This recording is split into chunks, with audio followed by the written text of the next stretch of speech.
Assalamualaikum warahmatullahi wabarakatuh. Perkenalkan, kami dari kelompok Sarana dan Prasarana Manajemen Pendidikan. Sebelum kami menjelaskan materinya, izinkan kami untuk memperkenalkan anggota kami. Yang pertama, saya sendiri yaitu Mayang Permata Ningtyas dengan NIM 18515000041 dari kelas semester 6B. Perkenalkan, nama saya Preti Sakti Wahyu Oktavia, NIM 18515000048. Perkenalkan, nama saya Sekar Ayu Vivi Biharjanti, NIM 18515100043. Perkenalkan, nama saya Rizky Fadi Laili, NIM 18515000034. Saya Girby Gabrilia Eka Agustin dari semester 6 kelas B. Oke, baik, kita langsung penjelasan materi dari manajemen sarana dan prasarana. Ini yang untuk anggota kelompok kami yang sudah kami perkenalkan di awal tadi. Nah, dari pokok penjelasan dari manajemen sarana dan prasarana itu nanti ada 6. Yang pertama, pengertian dan ruang lingkup manajemen sarana dan prasarana. Yang kedua, pengadaan alat pembelajaran. 3. Pengaturan dan penggunaan sarana pendidikan. 4. Penghapusan barang. 5. Pengelolaan sarana buku, alat peraga dan praktik. 6. Pengelolaan prasarana ruang kelas, laboratorium, perpustakaan, ruang olahraga, dan lapangan olahraga. Nah, untuk pengertian dan ruang lingkup sarana dan prasarana itu merupakan suatu kegiatan untuk mengatur dan mengelola sarana dan prasarana pendidikan secara efektif dan efisien dalam rangka pencapaian tujuan yang telah ditetapkan. Dengan demikian, manajemen sarana dan prasarana adalah proses kerjasama pandayagunaan semua sarana dan prasarana pendidikan yang dimiliki oleh sekolah secara efektif dan efisien. Tugas manajemen sarana dan prasarana yaitu mengatur dan menjaga sarana dan prasarana pendidikan agar dapat memberikan kontribusi secara optimal dan berarti dalam proses pendidikan. Ruang lingkup manajemen sarana dan prasarana itu meliputi perencanaan, pengadaan, pengaturan, dan penggunaan sarana dan prasarana. Selanjutnya yaitu pengadaan alat pembelajaran. Pengadaan sarana pendidikan dapat dilakukan dengan cara sebagai berikut. Yang pertama, pembelian, artinya sarana pendidikan tersebut harus dibeli sesuai ketentuan yang berlaku. Yang kedua, membuat sendiri, yaitu sarana pendidikan dapat dibuat sendiri oleh sekolah. Yang ketiga, menerima hibah atau bantuan atau sumbangan dari pihak lain dan menyewa atau meminjam, artinya sarana pendidikan yang diperlukan disewa atau dipinjam dari pihak lain dalam jangka waktu tertentu. Yang keempat, guna susun, artinya suatu pengadaan barang dengan menggunakan barang-barang yang sudah tidak bisa dipakai, kemudian disusun kembali hingga menjadi sarana pendidikan atau daur ulang. Selanjutnya yaitu pengaturan dan penggunaan sarana pendidikan. Peraturan sarana pendidikan di sini ada 5. Yang pertama, banyaknya sarana pendidikan untuk tiap-tiap jenisnya. Yang kedua, banyaknya kelas masing-masing level. Yang ketiga, banyaknya peserta didik dalam tiap-tiap kelas. Yang keempat, banyaknya ruang atau kelas yang ada di sekolah. Yang kelima, banyaknya guru atau karyawan yang terlibat dalam penggunaan sarana pendidikan. Penggunaan sarana pendidikan ada 4. Yang pertama, sarana pendidikan untuk kelas tertentu. Yang kedua, sarana pendidikan untuk beberapa kelas. Yang ketiga, sarana pendidikan untuk semua kelas. Yang keempat, sarana pendidikan yang dapat digunakan oleh umum. Selanjutnya yaitu penghapusan barang. Yang pertama, ada penjualan barang atau sarana pendidikan dijual. Yang kedua, tukar-menukar barang yang tidak dipakai ditukarkan dengan barang baru atau sarana baru.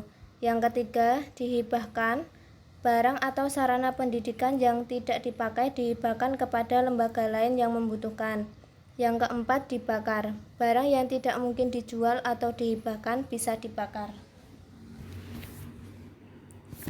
Selanjutnya, pengolahan sarana buku, alat peraga, dan praktik. Yang pertama, sarana buku. Pemeliharaan terhadap buku-buku dilakukan setiap hari dan berkala. Pemeliharaan setiap hari dilakukan dengan jalan membersihkan buku-buku tersebut secara berkala dengan melakukan penyemprotan obat anti hama untuk sewaktu-waktu tertentu. Yang selanjutnya, kedua, alat peraga dan praktik. Yang pertama, perencanaan sarana praktik. Dengan adanya perencanaan yang baik, maka langkah-langkah yang akan ditempuh dapat disusun secara sistematis dalam rangka mencapai tujuan yang ditetapkan.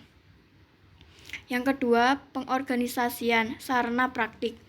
Pengorganisasian laboratorium berarti menyusun kelompok orang atau petugas dan sumber daya lain untuk melaksanakan suatu rencana atau program dalam rangka mencapai tujuan yang telah ditetapkan dengan cara yang berdaya guna terhadap laboratorium. Pengorganisasian laboratorium meliputi pengaturan dan pemeliharaan alat-alat dan bahan-bahan laboratorium, pengadaan alat-alat dan bahan-bahan, dan menjaga kedisiplinan dan keselamatan laboratorium. Yang ketiga, pengawasan, controlling.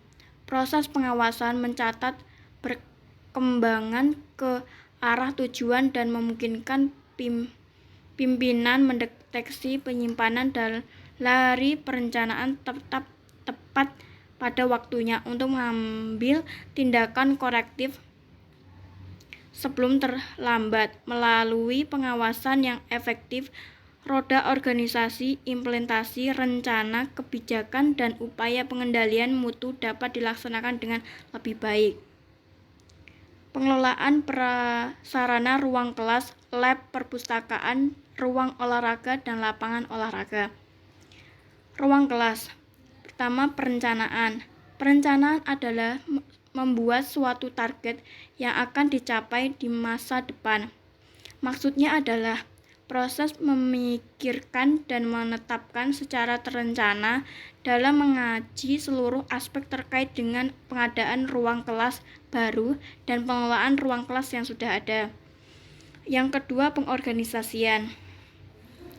Fungsionalitas ruang kelas diatur di bawah kendali kepala sekolah dengan memberikan wewenang kepada salah satu wakil kepala sekolah untuk bertanggung jawab dalam hal pengorganisasian dan pemeliharaan.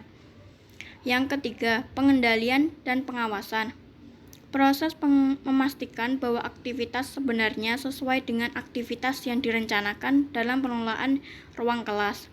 Ruang kelas agar kondisinya selalu bersih dan baik harus selalu diawasi dan dikontrol, serta dijaga oleh semua warga sekolah. Yang keempat, pemeliharaan. Kegiatan merawat, memelihara, dan menyimpan barang-barang di ruang kelas, dan juga memelihara dan merawat ruang kelas itu sendiri. Pemeliharaan ini perlu dilakukan agar meubilir dan media lain yang dapat di dalam ruang kelas dalam kondisi baik dan siap dipakai. Laboratorium atau lab.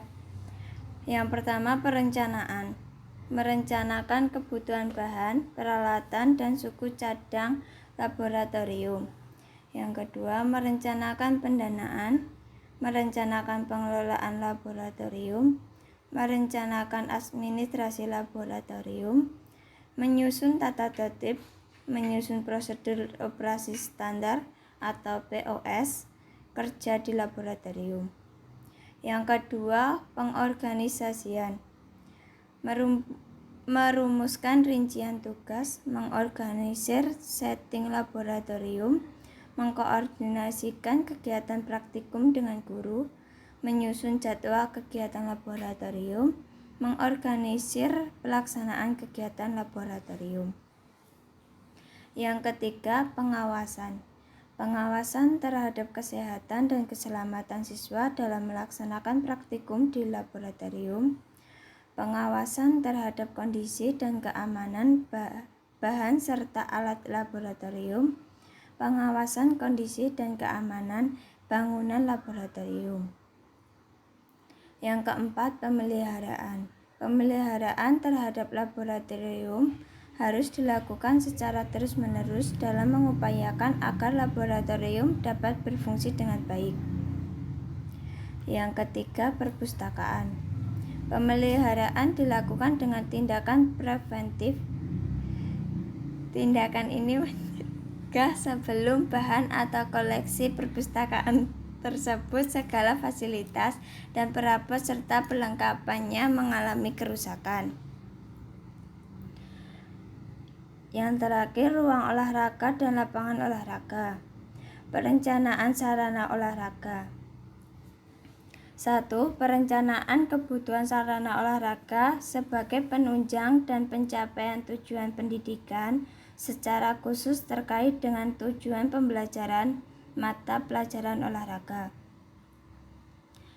2. Perencanaan kebutuhan peralatan olahraga yang serta khusus harus memiliki alat atau kelengkapan lainnya.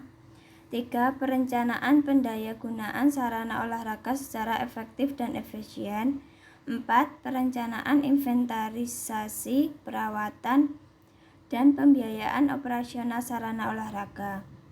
Perencanaan pelaporan sarana olahraga. Yang kedua, pengorganisasian sarana olahraga. 1. Peraturan tata letak dan penataan yang mencakup penempatan peralatan olahraga. 2. Mengkoordinasikan kegiatan olahraga. 3. Menyusun jadwal kegiatan olahraga. 3. Pengawasan dan pemeliharaan sarana olahraga. Pengendalian dan pengawasan terhadap sarana olahraga haruslah mendapat perhatian, yaitu diupayakan untuk selalu bersih dan kondisinya baik serta layak digunakan, dalam arti tidak membahayakan apabila digunakan. Sekian presentasi dari kami, kurang lebihnya mohon maaf. Wassalamualaikum warahmatullahi wabarakatuh.